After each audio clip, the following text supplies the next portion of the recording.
time for the Salt and Sass podcast, when we share our love for the wonderful world of board games with you, whether you're a gaming veteran or just starting your tabletop journey. Welcome to episode 67. I'm Suzanne. And I'm Mandy. Hey, everybody. Welcome back to the podcast. Mandy, we're going to do things a little differently today because things have been wild and fun and lots of stuff has been happening. So why not adapt? I mean, it's our show. We can do what we want, right? Absolutely. I think we're going to, talk a little bit about video games, of course. But then as I mentioned last episode, I got to attend Unpub. I've got a whole rundown of those experiences I want to share with you. And then we'll talk about a couple of games that we played. But as most people, certainly if you're listening to this podcast, chances are you've been hearing about it. No, we want to talk a little bit about tariffs and how it impacts the board gaming industry, potentially. Mm-hmm. And then we'll serve up a game pie that I'm pretty excited about. And I don't know, Mandy, I could have gone on about this pie forever. So that's our episode rundown today, I think. Yeah. We'll have some fun with it. So, Mandy, let's dig into it. What have you been up to? Oh my gosh, it's been a while. So much going on. And y'all know I do love to play my video games. But before we get to the video games, I just want to let everyone know if you're into RPGs. And hey, maybe Yazeba's Bed and Breakfast was calling to you. We did chapter 3. Myself, Stephanie, Emma, and Joe. Stephanie ran the session. And we were we were doing laundry. That sounds really boring, but it was a really good time, and I really like the way the mechanics work. So, Yazeba's Bed and Breakfast, it's on our YouTube channel, so you should go check it out if you want to see a little bit more about Yazeba's Bed and Breakfast. It's very strong RPG. So, I know you have it, Suz. Have you had a chance to play that one? I haven't, and I saw a little bit of your stream, and it was just... It's a lot of fun. I'm really glad that you streamed it. Very excited. So, look forward. We will be doing another chapter in May, so look for that. On to the video game. So there's going to be a short list, everybody, because just had a lot going on. But I'm going to start with Split Fiction. I may have talked about this briefly on one of the previous podcasts. And Split Fiction is published by EA, or Electronic Arts, and the developers Hazel Light Studios. They also did the game, I believe it's at least the same publisher, It Takes Two and No Way Out. And I've played both. Oh, yeah. And both are fantastic. So it is a 2-player game, and it is literally a split screen when you play. So one person plays one character, one plays another. Is this the one where one character is the sci-fi writer and one is the fantasy writer? This is the one. Okay, sorry. Yeah, no, you got it. So this is one where each character, exactly what you said, has a different kind of theme in their writing, and their worlds kind of collide. I don't want to give away too much of the story, but you end up kind of going back and forth between both of their stories they've created in their minds, and it's super fun. I mean, I know I talked about this, but like the scene with the farting pigs just, always gets me. It's silly, but there are other fun things too in the game. So that's the one I'll probably talk the most about for this, because it's been really fun. We've been streaming it on Sunday nights, my friend Brian and I, and we'll probably run through the whole game via stream. So if you want to check it out, feel free. We're switching to Wednesday nights to stream these. But yeah, if you haven't tried it, I think it's like 69 Canadian, which you all know I don't like to buy full price, but I did buy this one full price. However, it has a friend pass. So see how I own it, Suz. If you wanted to play and you don't have it, you can play it with me. That's really cool. And I mean, so smart, right? Specifically for this type of game. That's very, very cool. Absolutely. So Split Fiction, honestly, highly recommend. Even if you're like, I'm not so good at gaming, doesn't matter. You could die a million times in this game and it just brings you right back. So if you're playing with somebody else, sometimes it pulls you ahead with them. Other times your partner can just wait, or whoever you're playing with, until you can get back into the game. So Split Fiction, highly recommend. I've been having a really good time with that one. So that was at the top of my list. We're going to talk about Haunty briefly, only just because I've started playing it. So it was such an odd title, Haunty. I think I spelled it right. Does it have 2 eyes? Okay. Well, it's like Haunty with eyes. Like the letter I. Oh my God. Oh, I'm tired, everybody. I'm sorry. So I've been playing it on Xbox because it's on Game Pass, everybody. If you have Game Pass, I say free. We know it's not free, but you don't have to pay the extra cost for it. Oh, it is 2 eyes. I was right. Hauntii. And this is developed by Moonloop Games, published by Firestoke.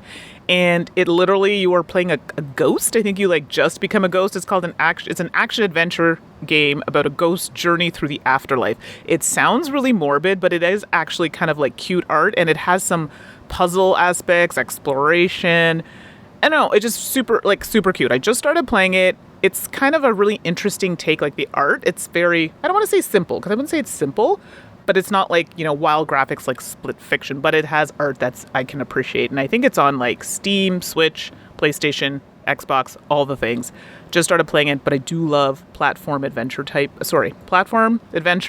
puzzle games. And the theme for me, I like, because I'm into this kind of cute ghost kind of stories. It's so adorable. So check that out if you kind of like that theme. Last but not least is River Towns. And this I might swing to Suzanne, because I feel like I've been talking a lot here. No, not at all. Well, I'm about to unload, so I think you should talk a little bit more, quite frankly. Fair point. Okay, I'll make this one quick. River Towns, and the reason I was trying to pass it to Suzanne is because she has also played River Towns. And River Towns is another one of those ones where it's kind of puzzly, but it has, I'm going to say polyominoes. Not everybody knows what that means, but like Tetris-like shapes that you try to place on a map, and you're trying to achieve different objectives. So sometimes it's getting big groups of certain colored buildings together, or surrounding objects which I find so odd, surrounding the dead tree without placing tiles on it. I'm like, but it's dead. Anyway, you get points for doing stuff like that, or having connections of tiles together. Sometimes they have bigger objectives where you have to try and build a building, but to do that, you need to build on specific spaces around the building. You get the idea. So River Towns is developed by Frog Song Studios, published by Metaroot and Straphon Publishing. I've been playing it on Steam. To be honest, I'm not 100% sure if it's available elsewhere. I apologize. I probably should have checked that. It's pretty new, though. I'm pretty sure. Yeah, it came out March 24th, because I remember I did a stream for it when it came out. So if you want to check out more of the play, it is on the channel as well. And I do like to play this during lunch hour on stream on occasion, so feel free to pop in and say hi. But it is a puzzle city builder strategy type game. And what I like about it is it rates your levels. So, you may do it and you may get a gold. Great. It gives you extra points toward progressing out of a specific world. I'm stuck on a world right now because my performance was very poor on quite a few puzzles. So I have to go back and try to get a better score. So I like the fact that, you may do it and that's great. I finished it. But in order to kind of progress past a world, you may have to redo certain puzzles, but you just do it in a different way. I'm all about puzzle solving, especially with those types of Tetris-like shapes. So I'm really enjoying River Towns. I've played it quite a bit. What about you, Suzanne? Yeah, I enjoy it too. I love polyomino games and puzzly games, and I'm just starting to explore it in terms of making one side balance with the other side or that kind of thing. But I think it's just charming, and at least to the point that I've played it, it's not super high stress. And I like that right now, too. So, yeah, I'm really enjoying River Towns for sure. That's plus. Oh, and I probably should let people know, because you all know me and my sales. It is not currently on sale, but I think it retails for about 20 Canadian. I don't know what that is on the U.S. side. But yeah, I'm sure it'll be. I think there is something coming up April 22nd, so keep an eye. There might be a sale then. So there you go. That's it for my video games for this week. Lovely. Well done. I want to go check out Haunty because I hadn't heard of that one. Yeah, you'll like it. It's cute. So thanks for that new reco. All right. So, folks, I wanted to tell you all about my Unpub experience. So buckle up. I'm just gonna be unloading on you, as I said earlier, because there was so much. So Unpub Fest is what I attended in Maryland. And Unpub is an organization that helps really grow game designers. And it has tons of stuff. It has mentorships. It hosts fests. It hosts rooms at various large conventions, which are previously the only thing that I really attended are the Unpub rooms at things like Gen Con and PAX Unplugged. And game designers and publishers can be part of this organization and play test their designs, and it's been around for years and years and years. Well, I was really honored. I don't know why they did this, but Unpub actually invited me to attend Unpub Fest as kind of a guest situation. So that's the context of me going out to Maryland, because I'm not a game designer. And I said, "Are you sure that you want me there? I'm not a game designer." They reassured me yes, because they thought I had other experiences in the industry that would be helpful to the people that were attending. So that's why I went out. So I went out to Maryland from Seattle. Oh, that time. Oh, jet lag. The older I get, the harder it is for me to process jet lag. Oh. And I flew right in and landed, checked in, and went to their mixer. And I got to see there's so many amazing designers there already. Dave Chalker was there. Elizabeth Hargrave was there. Nice. Clarence Simpson. Just on and on and on and on. And of course, Tuesday and Ben, who were two of the organizers, greeted me and were so nice. And it was great to just talk to people that I already knew.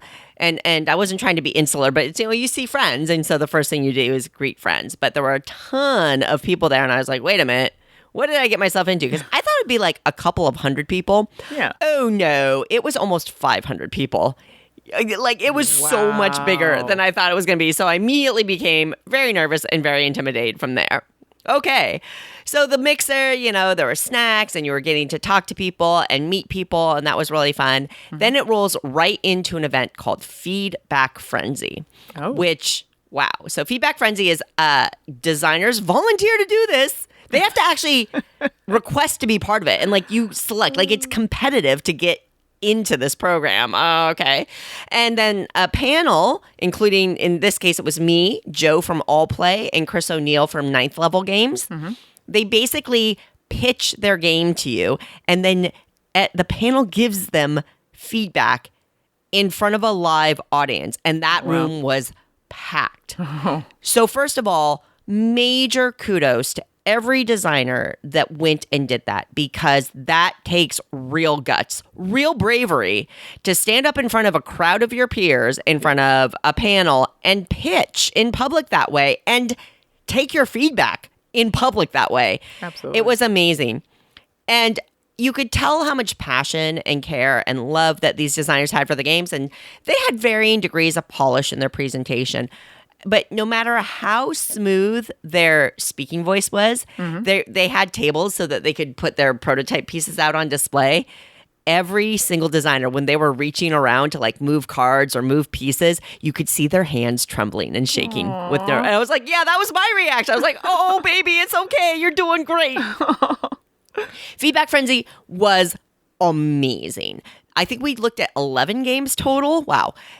The breadth of theme. There was a designer who had a game about kind of cooperative poker where you're trying to defeat the devil and you're playing poker against the devil. There was a lovely 3D tiered board about tea and serving up tea. So it was like the cake stand for tea, which was great. There was one about bees. There was really great diversity in the game pitches, the mechanisms incorporated, even to the point of how far in development they were. Right. And it was interesting, and everybody took the feedback with really a lot of grace, and you could see people in the audience writing down notes. So there was things like some people didn't have a sell sheet, or some sell sheets didn't have maybe enough information, or maybe the pitch was a little muddled in terms of conveying, that kind of thing. Right. It was honestly one of the most amazing experiences I've ever had, and it was fun, and wow, I was just blown away.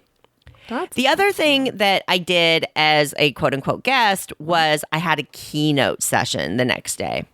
I really wasn't sure what I wanted to do for the keynote because I wanted to offer value to the people that was there, but I didn't want to overlap with the panels that Unpub already hosted because there were so many amazing panels there. So there was a panel on how to take better photography of your games so that if you're running a crowdfunding or doing social media posts, and JC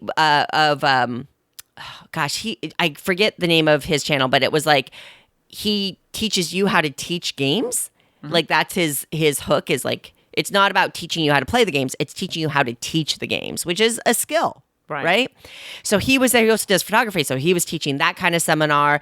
Panda was there talking about manufacturing 101. There were so many seminars, and I didn't want to overlap with that. So ultimately, I had a keynote. I talked a little bit about how designers and publishers can make their games more inclusive and welcoming to a variety of people. Absolutely. And then I also talked about a variety of topics that I felt like were often missed in kind of introductory level panels.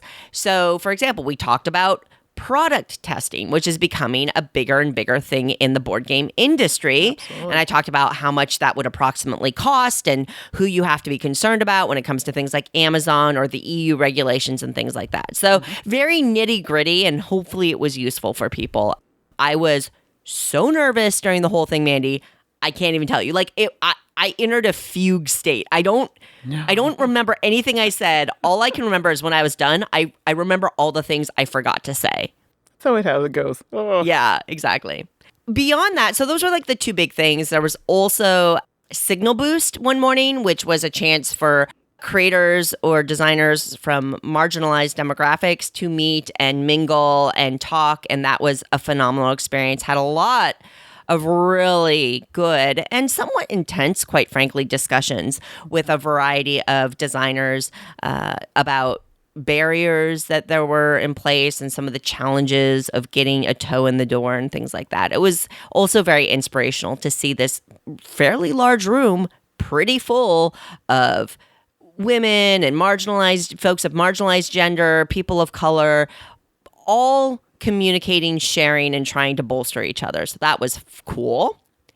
Unpub, the hosts, the wonderful staff at Unpub. Wow, those people work hard. Major shout out to all the Unpub.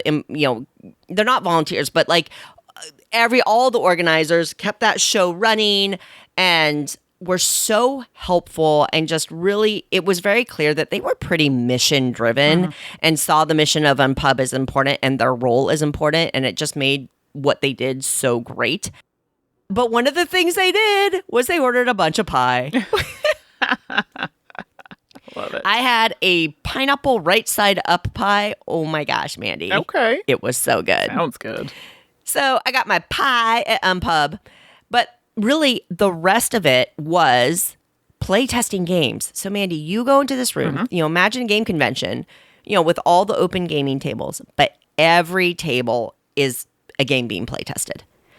I mean, hundreds of games were playtested that week. It was, wow, blown away. And again, the breadth of themes and mechanisms, game durations, player counts, it was all over the place in the best possible way. And when you think about, you're potentially seeing games today that you'll get to play in a finished production in 3 years, 2 years, 5 years from now. You never know.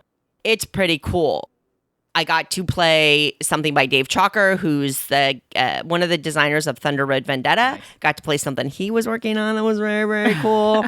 Do you remember Mark? He designed the game of 49. Oh, I remember I think so. Nicest guy. Love this guy. He was there with his new game called Kingo, which was kind of a take on Bingo. Oh, nice. And from an approachability point of view, it was so, it was great. I got to play that. There was a crossword-based game, like word area control game. I swear to God, if it had been on sale there, I would have bought it. It was that good. That's strong. Yeah. Oh, wow. I'm keeping my eye out on that one. And then I got to play test promos for The Gang, which is the cooperative poker game that people really enjoy.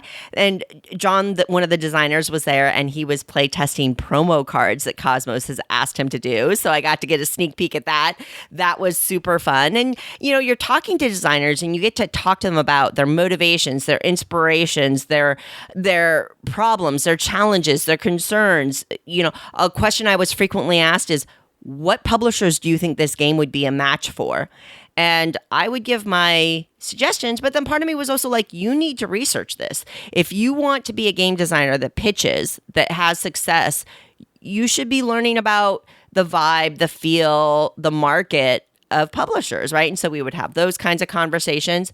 A good example of that was there's a game I played called Rat Genius. This game is bananas. It is about lab rats on drugs trying to escape the lab by brain controlling the scientists. Okay, that's quite a mouthful. Yeah. So the pitch is a little awkward, and the designer, Zach, great person, really loves his theme. He's adjusted it. He's like, I pulled back on the drug element. I'm like, yeah, okay, that's good. That's good. Thanks, Zach. Stunning. Even as a prototype, the visuals were really, really cool. And here's the thing. The gameplay, the theme, quite frankly, doesn't super appeal to me. Sure. Your player board had a picture of a lab rat, and then like the center of it was like cut out, and then you had a poop track because you're marking territory as you go. Oh my God. Yeah, not necessarily my jam thematically, but I played it because I'm at Unpub, and this is what we do. Oh my gosh, mechanically, that game was so fun. It was really good. And I don't know if I ever would have played it otherwise. And I'm glad I did. And then we got to have a whole discussion about what publisher could do this theme well. Right. So that it could make it appeal because the game was so good. And then I had one more experience, and I know I've been going on and on and on, but I have one more game I'll figure I call out is that, Mandy, did you ever play the game Gartenbau from 25th Century Game? I've seen it, and it was very, I think, really pretty, but I've not played it. Yeah, I've played it. I reviewed it on the podcast. It's tile laying, resource gathering, and then you get flowers, and you get to tile lay and build your own little tableau of these flower tiles. Well, the designer, Dave, was at Unpub playtesting the Gartenbau card game, which was kind of a drafting, and you get cards, and you're going to make a little like tableau again and score it, but a little lighter than, you know, the big board game kind of thing. Right. And it was fascinating. So I sat there with, I cannot remember her name, somebody who works for All Play. And then there were these two lovely older ladies that sat down too. I mean, the cards are gorgeous, this Victorian era style flower art, things like that, right? And it's a lightweight drafting tile laying game, right? Oh, no big deal, right? And it was such a good experience because you're drafting a card, you put it down, you're trying to create, like, there's goal configurations you're trying to do. You just try to lay your cards into that configuration. Drafting cards, play the cards, score. These ladies, bless their hearts, struggled so hard with this game, and one of them never really got it, and she just kind of gave up, and she was good-natured about it, but she's just kind of like, I don't get it. And the other lady kind of pushed through, and she got it near the, like, I'd say about halfway through the play, she kind of got it, but, you know, it was, this is the thing, it was such a good perspective setter that somebody who plays as many games as you and I do, Mandy, or like we're talking here on a podcast, or just for designers in general, you cannot underestimate how complicated a game can be to somebody who doesn't play a ton of board games. 100%. Right? This Gartenbau card game, for you and me, a breeze. Like, I could teach you how to play that game in 2 minutes, and we'd be cranking through it. These ladies, and it's not, it has nothing to do with them. They were doing everything right. It's just that we operate in a whole different world. And it was a really good perspective, I think, for the designer, and Dave took that to heart. And it was a good perspective for me as somebody who talks about board games, right? I talk about it on social media. I talk about it here on the podcast. And for you, Mandy, when we're talking to folks, it would be good to remind ourselves that not everybody starts from the same foundation when it comes to talking about this weird hobby that we love, right? But it was cool that they were there, and it was cool that they were trying games. All right. So, you know, that was it. It was just hours and hours and hundreds of people play testing hundreds of board games. Mandy, it was magical. It was magical. And I think the hardest part for me is chances are I'll never go back because I'm not a game designer. Right. I don't have a compelling reason on that front. What the publisher I work with, Restoration Games, we don't take pitches in the same way that regular publishers do. But I want to go back. It was so much fun. Now, to be clear, Unpub Fest, you can go as a designer. You have to sign up. I think there's a fee and things like that. And there's a little qualification you have to do. If you just want to go and play test games, it's free. They want play testers there. So, if you're in that area, or if this is something that sounds fun to you, you can just go. You can just sign up, and they take playtester attendees for free. Yeah. So you can't get a better deal. Exactly. That's pretty good. Yeah. Unpub Fest, magical, amazing gameplay experience. I played a lot of other games, playtested a lot of other games. I saw a lot of other people. I did a lot of other stuff, but it's way too much, right? I mean, believe it or not, that whatever 37 minutes I just talked was just the, cliff notes. Yeah, well, it's a lot, right? It's a lot of stuff. It is, but it was super great. Thank you. If anybody's listening that was there that I got to chat with, thank you so much. It was awesome. I hope you had as much fun as I did. If you get to go, I highly recommend it. If you cannot go to Unpub Fest, don't forget Unpub hosts rooms at the various larger conventions like Gen Con and Origins and things like that. You can just swing in, you can just grab a seat at a table, play test a couple of games, leave. It's well worth it. It's so much fun. Sounds like a good time. Jeez. It was. Oh, God. It was amazing. I mean, the jet lag about killed me. Sure. But other than that, worth it. it was definitely worth it. Woo. All right. Enough of Unpub. There you go. Mandy, I think you've got a crowdfunding campaign you want to talk about. Yeah. We got a couple of games. We're going to talk about a hard topic, and then we're going to serve up a pie. All right. Well, I feel like I'm not going out of my zone. It's a solo RPG. Sorry, here we are. But why do you? This is great. I know. It's like literally the games that I can get played the easiest, right? And I'm enjoying them. I always loved a good story. And I hear people talking about this all the time, and I've never played one because they did not play solo until now, apparently. Maybe they had before. I just didn't know. And so this is specifically on Kickstarter, and it's something called Solo Borg. Play Morkborg on your own. And I hope I pronounced that correctly. Oh, yeah. And you probably have heard of it, Suz. I've heard of it before. I just had not played any of this. So for those who are not familiar, Morkborg is like a very popular, like it's been around for a long time, type of kind of RPG. Decades. And this particular one that I'm looking at is a standalone 80-plus page game and toolkit. So you can play Morkborg solely on your own, because before you'd have to play with a group. So it's being put on Kickstarter by Patrick Buchner, and it ends on Thursday, April 24th. So you do have a little bit of time if you want to check it out. Also, it's compatible with the base game and third-party content. So if you have some, you're like, I haven't played it, you can, in fact, use it. And it does have a very dark theme.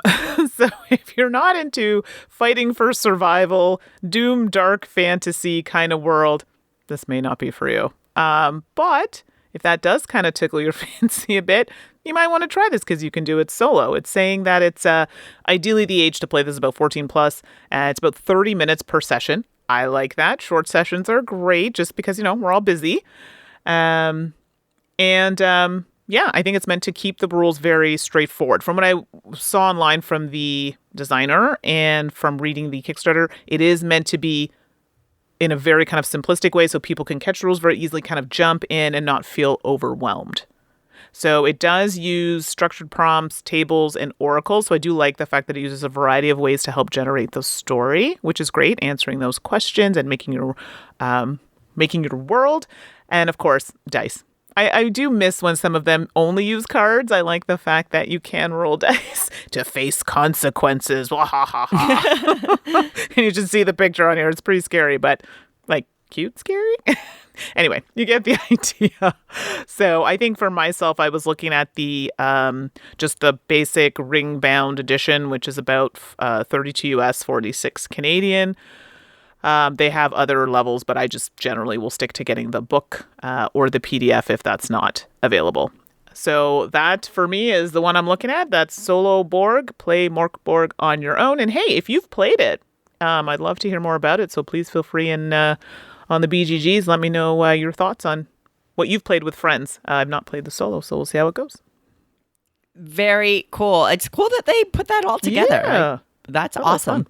I have some Morkborg games. Do you really? See, this makes it solo playable. Come on. I mean, it's been a while, but anyway. Yeah, I've not played. I've heard of them, but I had never played it, and it just popped up on my feed. Yeah. I don't know. People were just randomly talking about it. I'm like, okay, I feel like this is a really good opportunity because it's solo. It's like easy to do now, so. Give it a go. No. Okay. Alrighty. Thank you, Mandy, for that. I'm going to skip crowdfunding games because I just talked so much about Unpub. I'm out of breath still. But I thought we have a couple games we want to review, right, Mandy? Absolutely.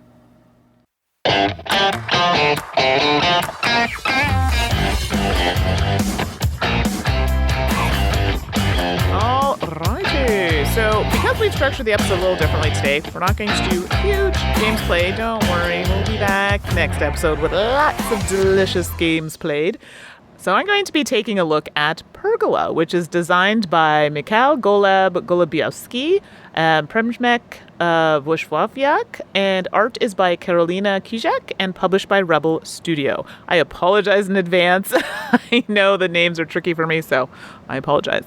It's for 1 to 4 players for 45 to 60 minutes. We're going to talk about that time frame, but that's what they say it takes. And it retails for about $45 Canadian, but it is currently on pre-order. So hopefully you'll be seeing it soon. It's a very pretty game. So when you see the box, it literally looks exactly how it's described. You're going to be developing your gardens, growing plants, attracting insects, and small animals. Now, I don't know how we feel about that in regular life. That sounds lovely to me, but that is what you're trying to do in the game. So the way the game is set up, it's actually very cool. The reason I'm going to talk about this because it kind of leads into the gameplay. Now, the goal of the game, obviously, is to get the most points, and you can do that by hitting a few areas on the board. Or on the boards, I should say, with an S. So each player has their own personal board, and this is where you're going to be kind of growing your plants, the different types of plants, getting those insects on your plants. You even have little honey jars that you're going to be trying to get filled with honey, and then you have a little track on the side that can be give you some extra bonuses, and then hitting the bottom will get you more points.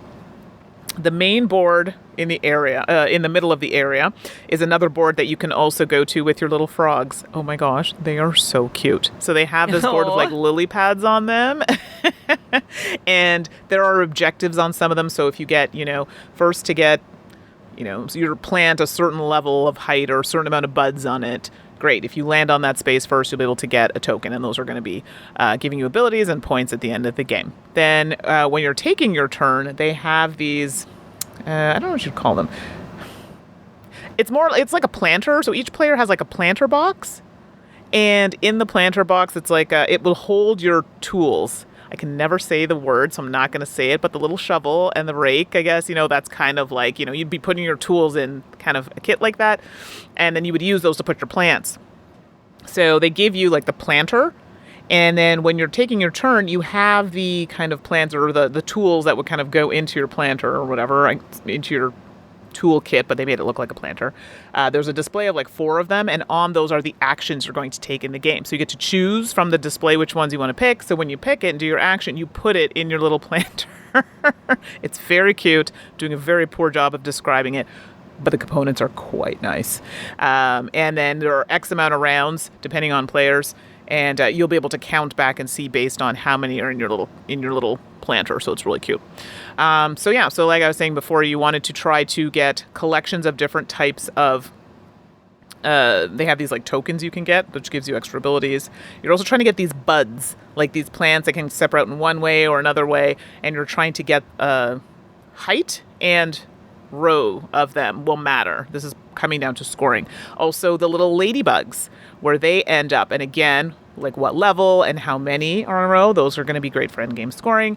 And then the one that I was really into is you can also get butterflies and whatnot, and these can be placed on certain parts of your board for additional points. And again, they have their own kind of scoring thing depending on how high and how many across. So that's that. And then you also have the honey jars I was talking about, depending on the certain thing that you finished. Like you have to have pairs of certain tiles together. Then these honey jars are like end game scoring. Those were hard to get if you didn't focus on them, and I didn't do very well on that, but that is something I need to do for next time. The little tiles I was telling that you pick up on your turn, they have a variety of actions, which are some of the things I just told you about, which could be, picking up tokens, potentially getting those little branches, getting ladybugs and things like that. And you can actually hold them. You don't have to place them out on certain areas. I'm specifically talking about the butterflies and things like that.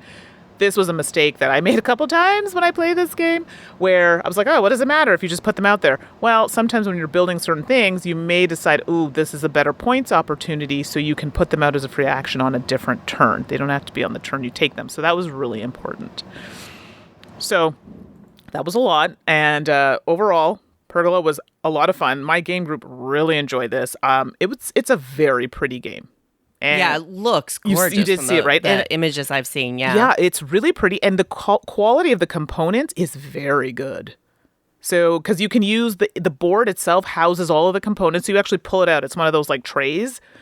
And it has all the components. And then remember the little frog lily pad area I told you? That kind of sits in the tray as a board. And then all the tokens are around it. So like they're using all of the things in the game as well as when you're putting away in the box. And they even tell you where things go. Thank you for that. Much appreciated.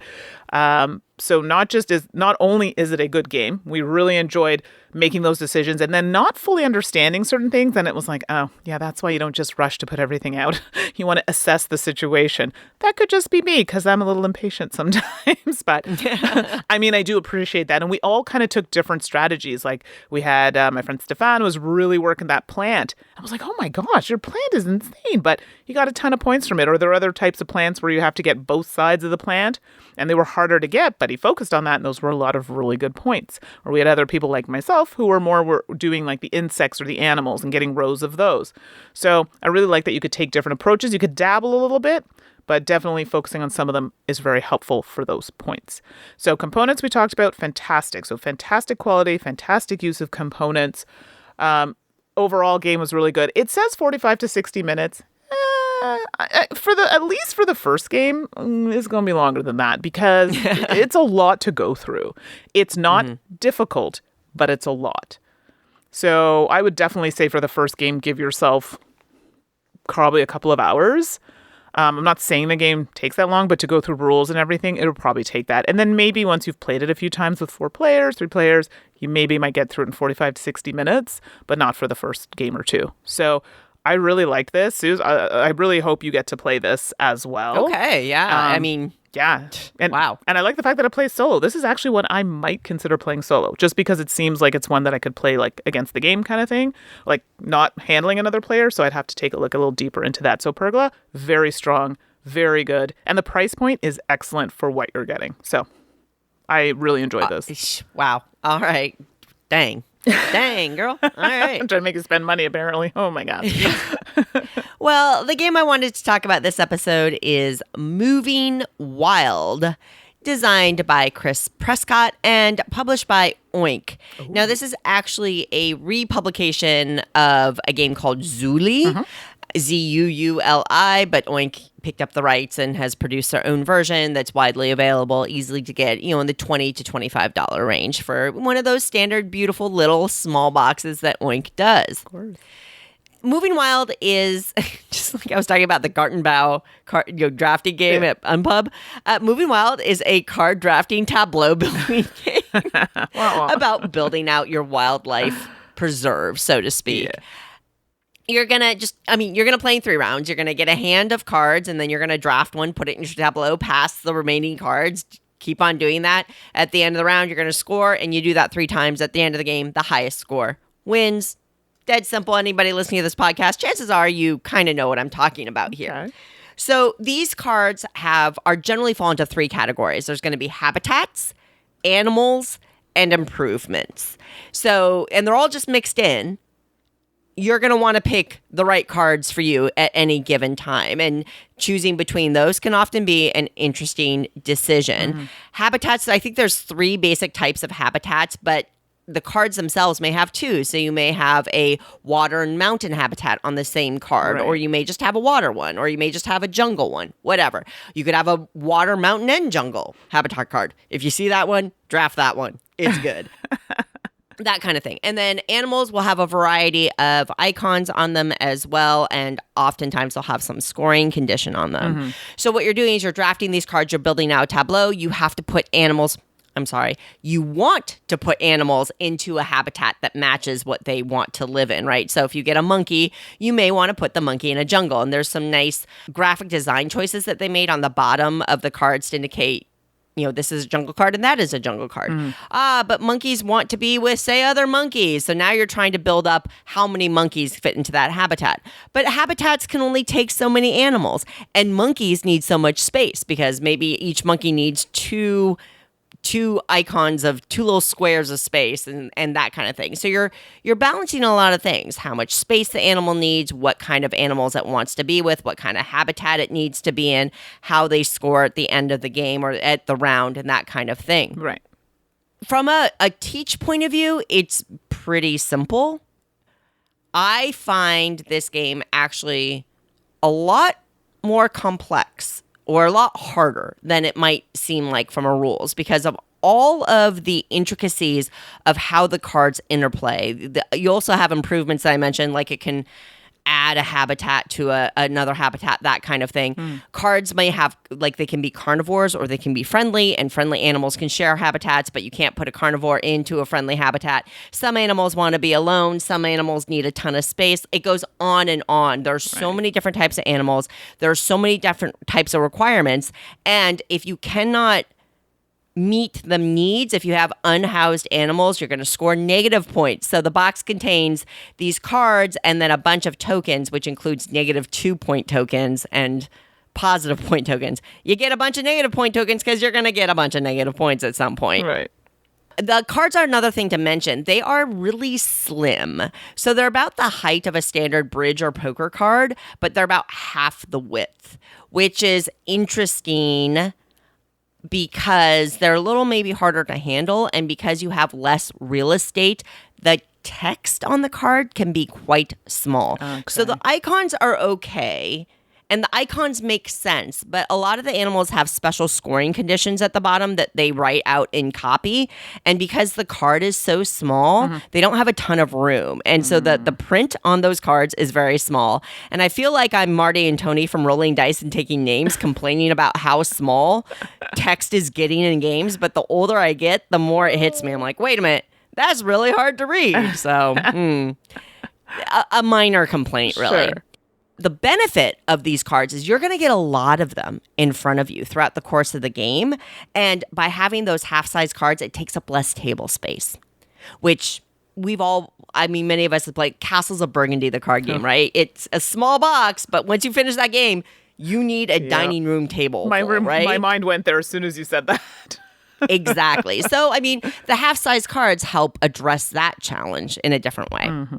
I like the art. It's got this very simple graphic style of art. It's all very shape-based and a little bit abstracted. I find it charming. I really enjoy it. It uses bright, bold colors, that kind of thing. I think it's fun to look at and really enjoyable just from that kind of visual presentation point of view.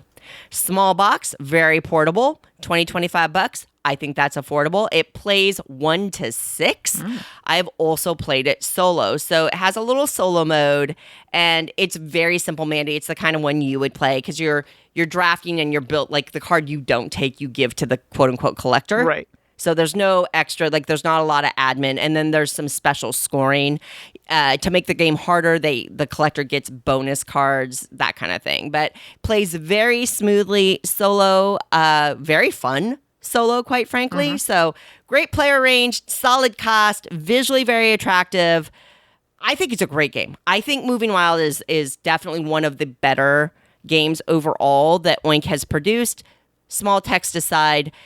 I think a lot of people look at it as like, oh, it's like Sushi Go. And I'm like, this is a number of steps more difficult, I think, than Sushi Go. Yes. But for me, that's not a bad thing. So Moving Wild, I really like this one. Yeah, it's good. I think the last time I played it was at a convention last year, and we really enjoyed it. So yeah, really good pick. I like this one a lot.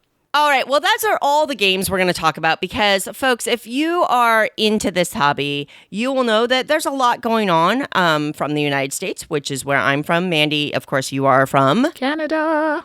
Canada. So we thought we would just, per our New Year's resolutions, we want to be talking about topics in the industry as well. So let's talk a little bit about the big T word, tariffs.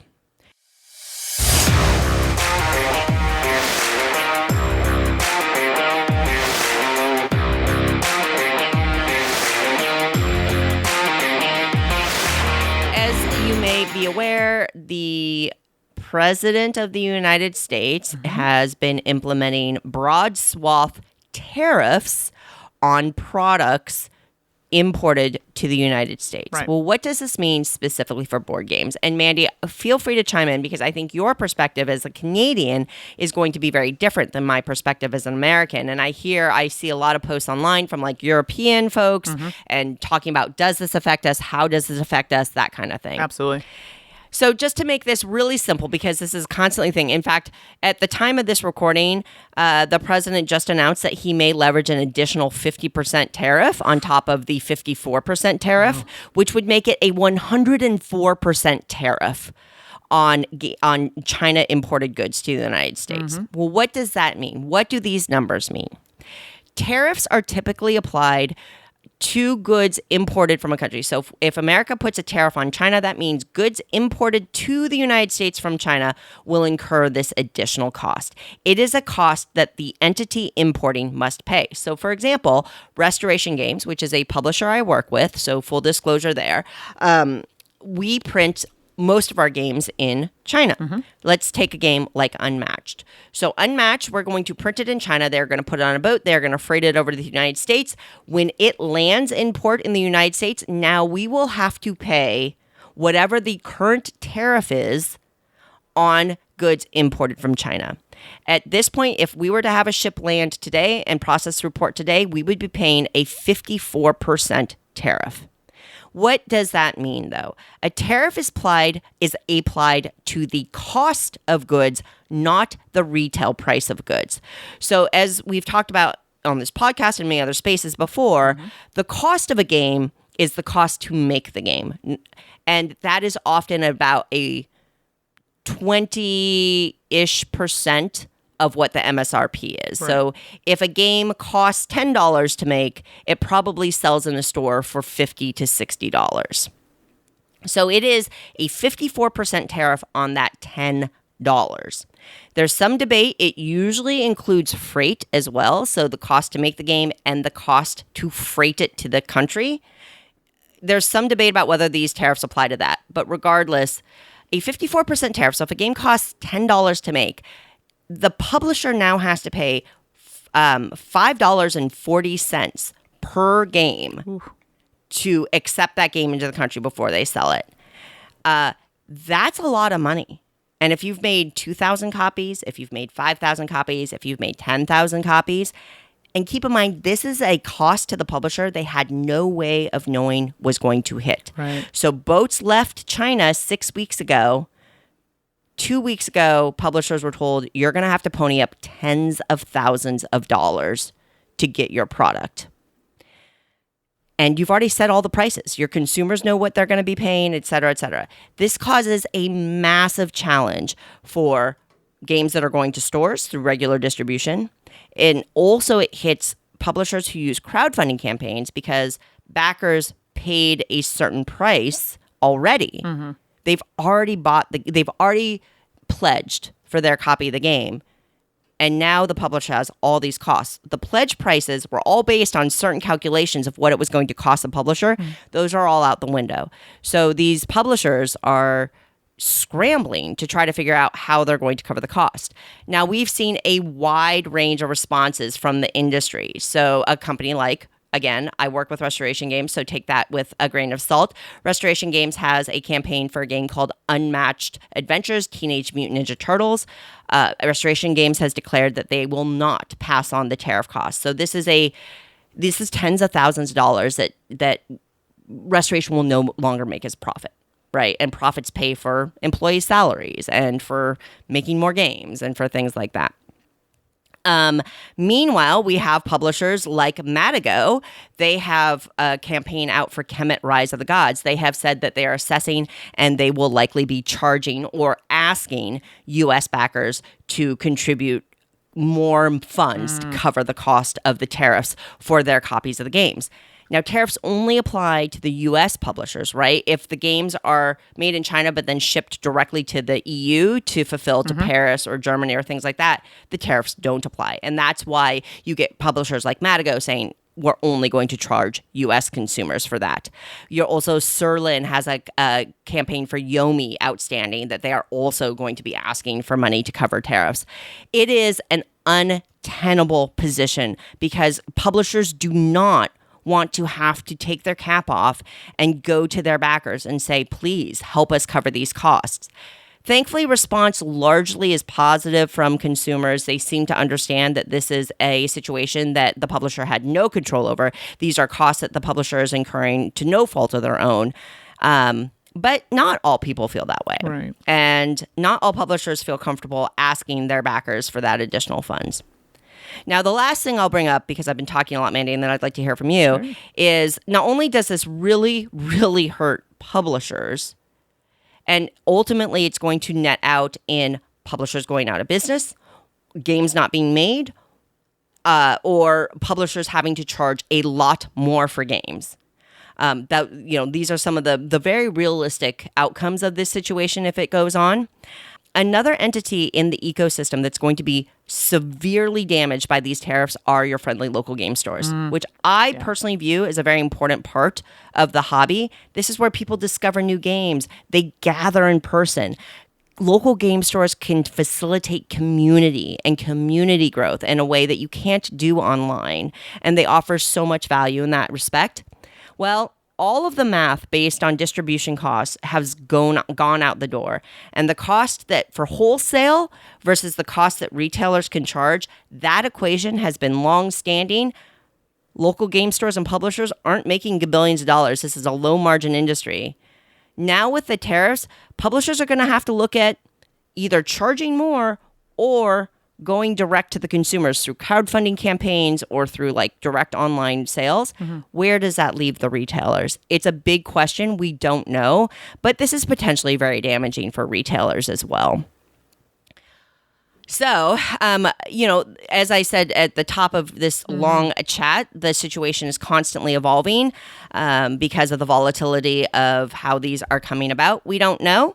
But obviously, I am keeping a very close eye on it. Obviously, it's caused huge waves in the industry, not at a professional level from a publisher and designer level, but also from just a hobbyist level, right? Because you feel the pain of the publishers and you know it's going to impact your bottom line at some point because it's basically, for crowdfunding campaigns that aren't asking for money, great, you're set. But in the future, it's going to hit you directly in increased prices and less availability and all that stuff. So...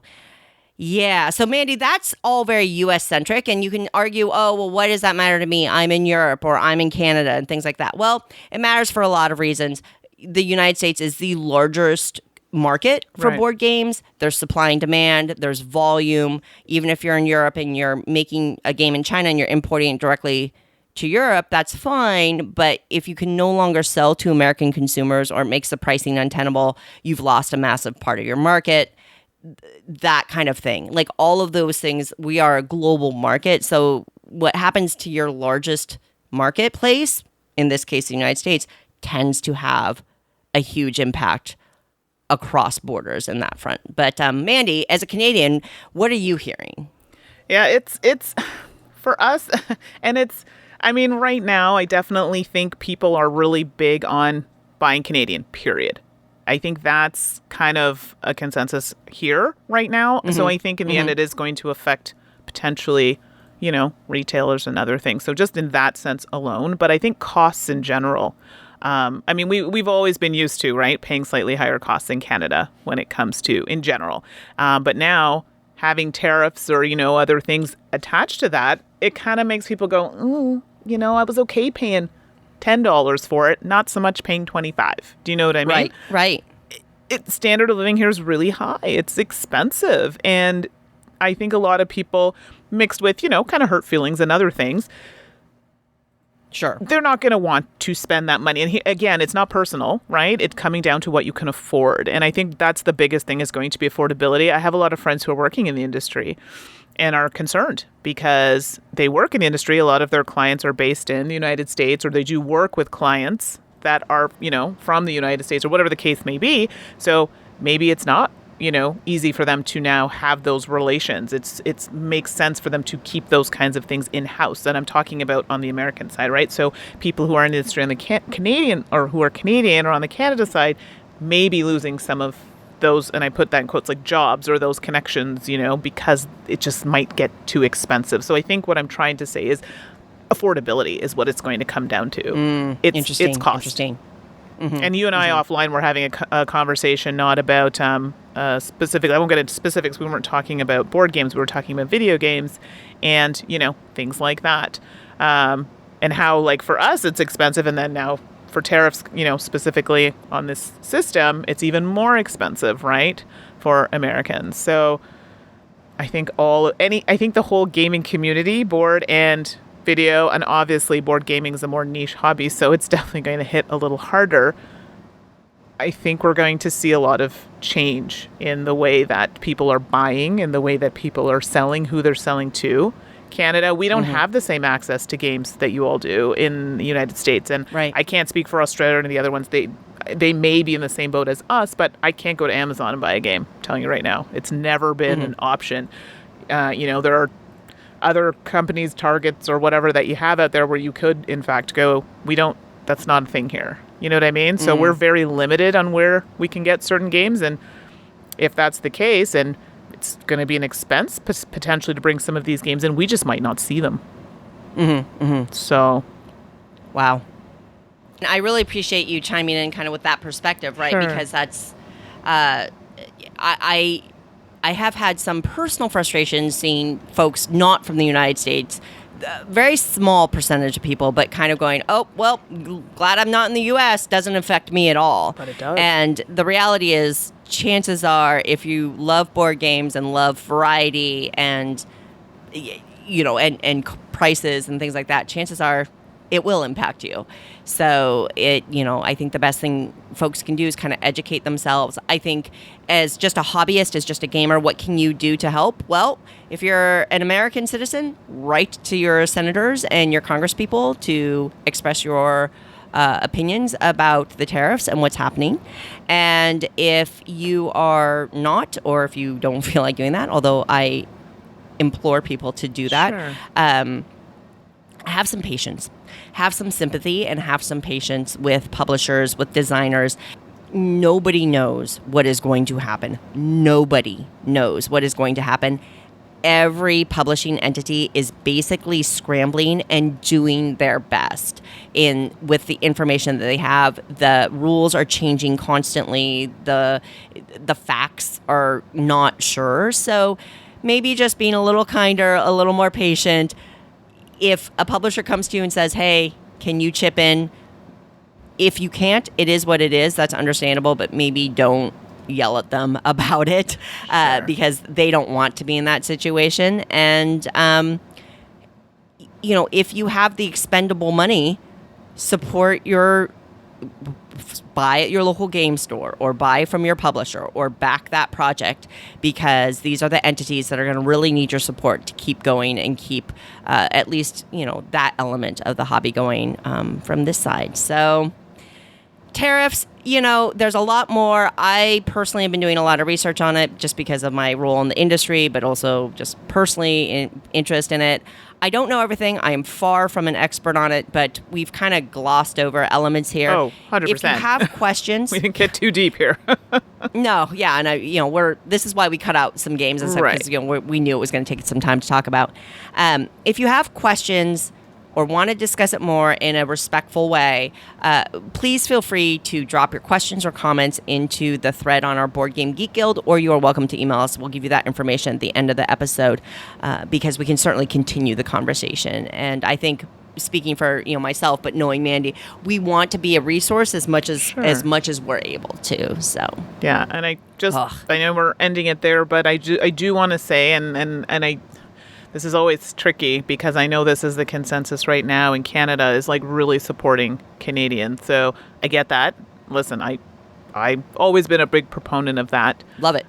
So this is where you can go out and try and help those local game stores like you had mentioned, Suzanne, at the end of the day. I love it. So there is a way that you can and still help, even if it means, even if you are focused on Canada first, which, hey, I 100% am with you. Help your local game stores if you can. Thank you, Mandy. Great suggestion. Thank you, everybody, for listening to that. We are fulfilling our New Year's resolution to bring more of these topics to the show. Whew. But after all that, it's time to lighten the mood a little bit. And I think dessert is the perfect thing for that. Absolutely.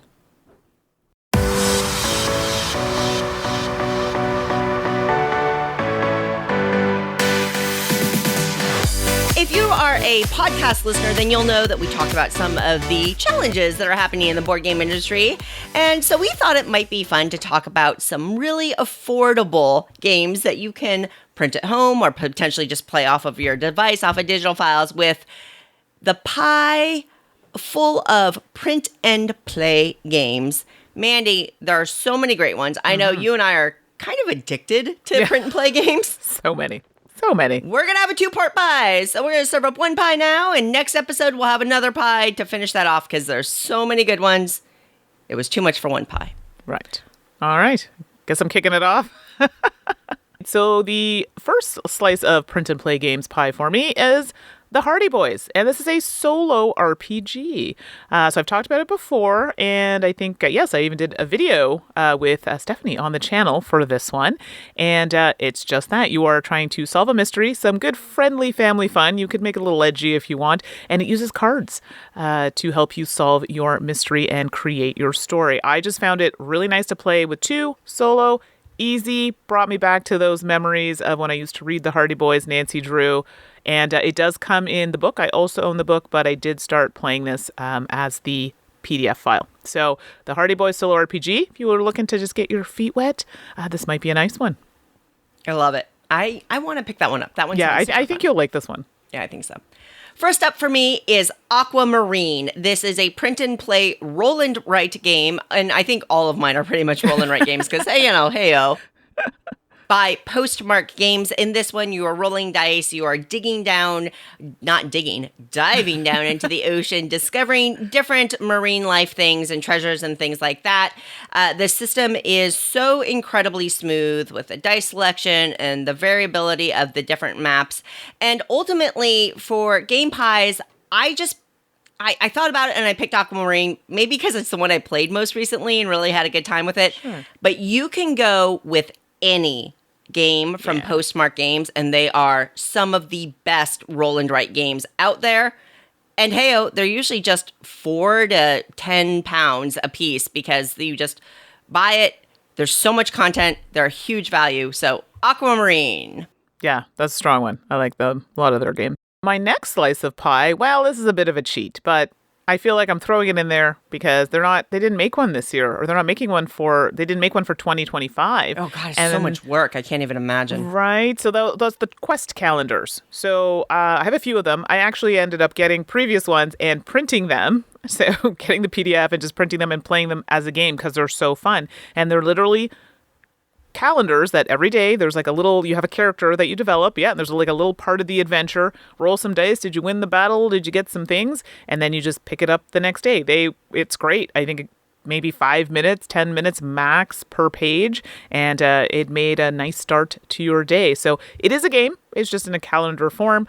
They didn't make it in 2025, but I'm hoping they come back with one in 2026. So I just put the overall quest calendars because there are a few of them. I think that's fair. And it's sad that they didn't do one for 2025. Totally understand. But there are at least 3 that I know of because I own them. Well, I own. So if you haven't discovered them yet, you got plenty. I think 3 or 4 at this point, actually. Yeah. Because we missed one. Speaking of plenty of content, a number of my games this episode are full of games that it's not just one. They offer tons of sheets and tons of variability within one system. And Dungeon Pages is another one of those. So this is actually produced, I think in tandem with Button Shy Games. At least that's how I know about it. Okay. I can't remember for sure. Or P&P Arcade, which is a website. It's one of those two. But Dungeon Pages is a bit of a dungeon delve game that's a roll and write game, and you go through, you get a little map, you get a character, you can mix and match them, which is really, really cool, and you just get a little adventure as you go through this. The thing with Dungeon Pages is there's so many different characters and so many different dungeons. You can mix it, you can play this thing forever. It's really clean and simple. It's a little shorter, like for me, a session than like an Aquamarine. Aquamarine's a little longer. So if you want that quick hit dungeon delve, roll and write, Dungeon Pages, phenomenal value, really fun game. Yeah, I don't know if I've played this one, actually. So I'll have to take a look. I probably have it, just haven't played it. Well, my last slice of pie for this week is Death Valley. So this is a button shy game. I do have the physical copy now, but I had initially played it and learned it on the PDF, which is still available as far as I'm aware. And it's a card game, and I didn't realize this. It's based on actual images from Death Valley, which I've never been to, but it's very pretty. But it is a push your luck type game, and I love it because you have kind of two tableaus that you're working through, and I got really ahead of myself in a few games. I'm like, easy points, and then I just pulled out one card, which just destroyed everything. It's my own fault. I got too confident. But it's very pretty and a lot of fun, and it's a button shy game. They have some really strong games. So if you haven't tried Death Valley, you got to give it a go. Great call out, Mandy, because Button Shy does offer print and plays for a lot of their titles, if not all of them. So a great affordable way to go if you even don't want to buy the printed edition. All right, well, Mandy, you only had 3 slices. Yeah. I'm going to go with a full 4 because I have so many of these games that I love. So I'm going to do a quick 2-hit here. First of all, Paper Pinball. Now, there is a roll and write game called Super Skill Pinball. It's printed by WizKids. Love that game. Great game. Paper Pinball is different. This is from a producer who goes by the title, name, handle, publisher, title. I don't know. Oh, I can't think of the word. Metal Snail. So this person produces a ton of different games, and I've played a lot of them, and I really enjoy what they do overall. But Paper Pinball is a great roll and write game that is very affordable. And again, just like some of the other games, tons of different pinball boards that you can purchase and download and play forever. For those of you who want to find Paper Pinball, you need to know about the site itch.io. If you haven't found this site, go and find it, itch.io. It is full of independent designers, writers, publishers producing RPGs, roll and write games, comics, novels. There's so much stuff you can get there, purchased direct from the makers. Video games, I play a lot of video games on there as well. Highly recommend the site overall. But if you want to find Paper Pinball, the roll and write game from Metal Snail, I went to itch.io and purchased it there. Nice. And, all right, to wrap up, a total freebie is Polyhedral Park Planner. So some of you might remember that I used to run this event called Gen Cant, which was a virtual convention running along with Gen Con, just to kind of bring some of the fun to everybody. Yeah. And we ran game design contests, and Polyhedral Park Planner was the winner one year, and I still love this game. As indicated by the title, you are using polyhedral dice, so not just D6s, and you're developing this little park with different rules about the different features that you get to place and things like that. It is an infinite game. First of all, you can play it with solo, plays great solo. You can play it with 100 people if you want to. And the way that the game is crafted, there are infinite different layouts and sheets that you can play with. So Polyhedral Park Planner, a great roll and write game, and completely free. You can't beat that. That's strong. I'm like, do I have that one? I'm like, have I know you it? played it back in the day, Mandy, but it's been a while. I mean, it was a while since there were a couple really strong ones I remember. So, yeah. Alrighty, folks. That's going to wrap it for this episode and this part of the Print and Play Game Pie. But we'll be back next episode with another helping. As mentioned, if you were a podcast listener, you would have heard us earlier talking about things like tariffs in the industry. I talked about Unpub. If you have any questions or comments or want to continue that discussion, you are welcome to email us at saltandsassgames@gmail.com or chime in on the thread on our Board Game Geek Guild. That's Geek Guild number 4131.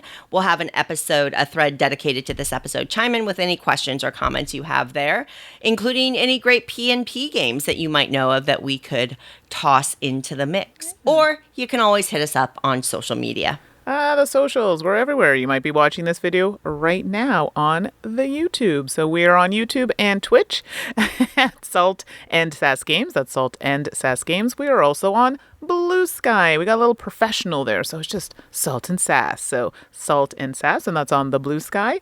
You can find me on Blue Sky, Instagram, many social media sites at 613Mandy. That's Mandy with an I. How about you, Suzanne? And you can find me on Blue Sky and, I guess, Gmail. I'm at 425 Suzanne.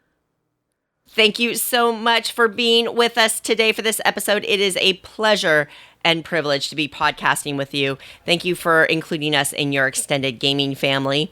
Until next episode, folks, just take care of yourselves, take care of your loved ones and friends, stay hydrated, and play a lot of games. We'll see you next time. Bye. Promotional consideration has been provided by game publishers in the form of review copies of games.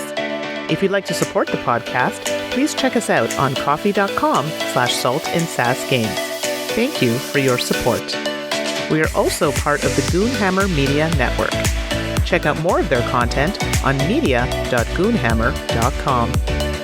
Salt and Sass is produced with love by Mandi and Suzanne, and we'll be back next episode with more salt, more sass, and more games. 3, 2, 1. Wow, that was pretty good. You're so proud of yourself. You're learning how to clap. Well, I do this. I think of my cheerleading claps, and you do this. Like you go away and then clap. Yeah, get that power clapper.